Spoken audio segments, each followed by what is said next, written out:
Olá, paz do Senhor, queridos e amados irmãos.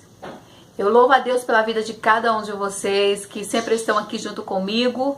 E hoje eu estou aqui para trazer uma palavra tão maravilhosa que se encontra no livro de Isaías, capítulo 1 e versículo do 18 ao 20. Você pode acompanhar na sua Bíblia, que diz o seguinte: a palavra do Senhor. O Senhor Deus diz: venham cá, vamos discutir este assunto. Os seus pecados os deixaram manchados de vermelho escuro, mas eu os lavarei. E vocês ficarão brancos como a neve, brancos como a lã. Se forem humildes e me obedecerem, vocês comerão das coisas boas que a terra produz. Mas se forem rebeldes e desobedientes, serão mortos na guerra. Eu, o Senhor, falei.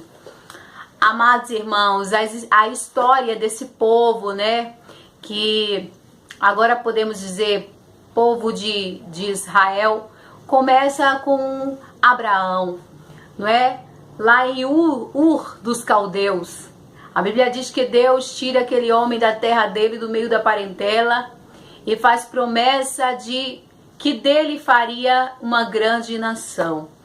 E isso só vai avançando. Depois vem seu filho Isaac, e depois vem Jacó.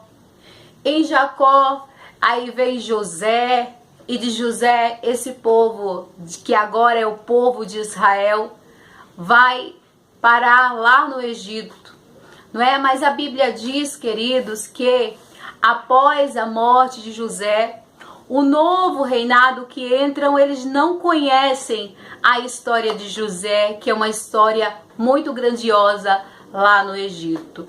Então, com esse novo reinado, aquele povo de Israel vai agora ser cativo lá no Egito, viver no cativeiro, viver em prisões.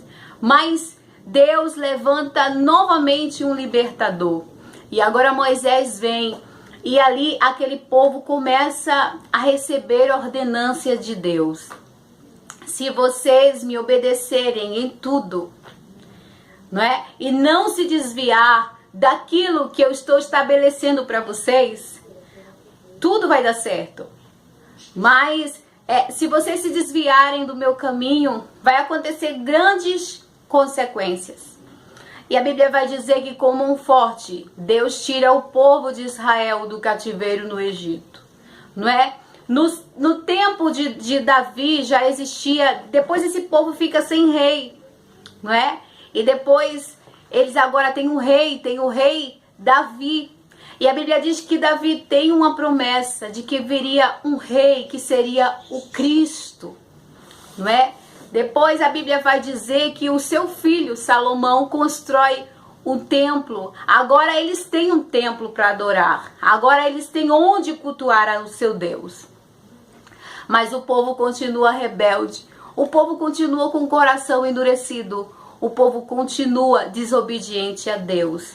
Não é? E a Bíblia, quando a gente vai ler, ela mostra que muitos profetas profetizaram, dizendo sobre a ira de Deus em relação ao comportamento do povo de Israel. Não é, querido? Podemos ver na história de Israel que por 2 vezes, não é, o templo é destruído.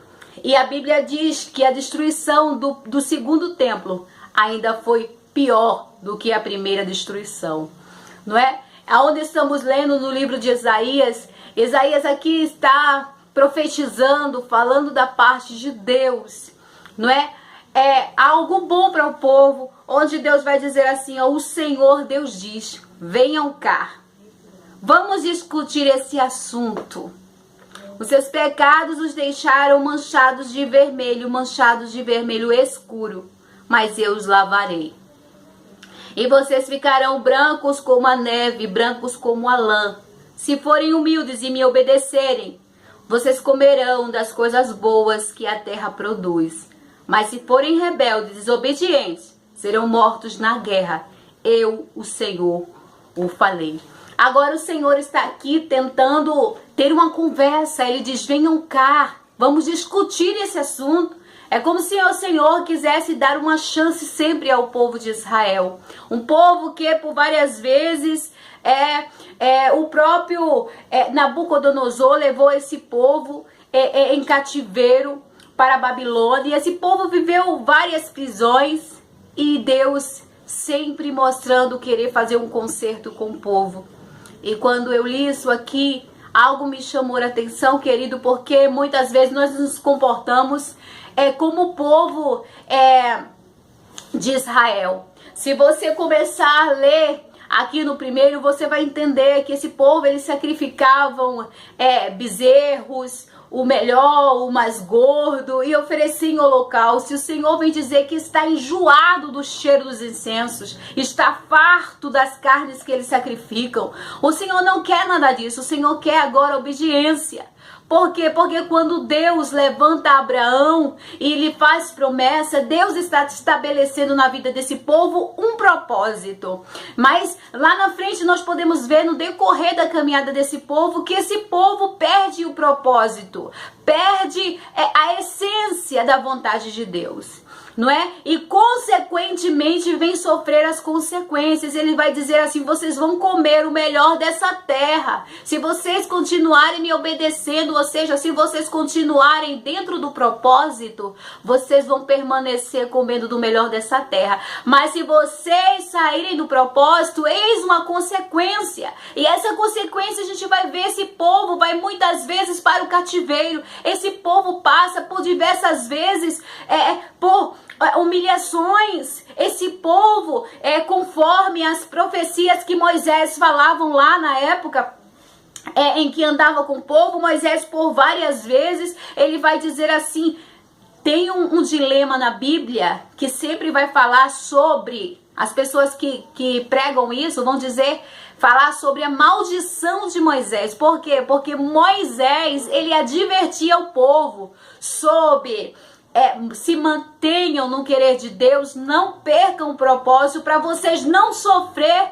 E ele assim dizia, mas ainda assim, não é? Você pode ver no livro de Deuteronômio, capítulo 28, 65, você vai ver que Moisés está ali alertando o povo, advertendo o povo sobre o propósito que Deus tem com aquele povo. Mas o povo se rebela contra Deus, eles conseguem adorar outros deuses, o povo fica rebelde, o povo continua sem entender, continua perdido, sem saber o propósito exato de Deus. E Deus está sempre convocando esse povo para fazer um novo pacto. E isso, querido, a gente se identifica muito, porque muitas vezes estamos caminhando assim, temos um propósito, né?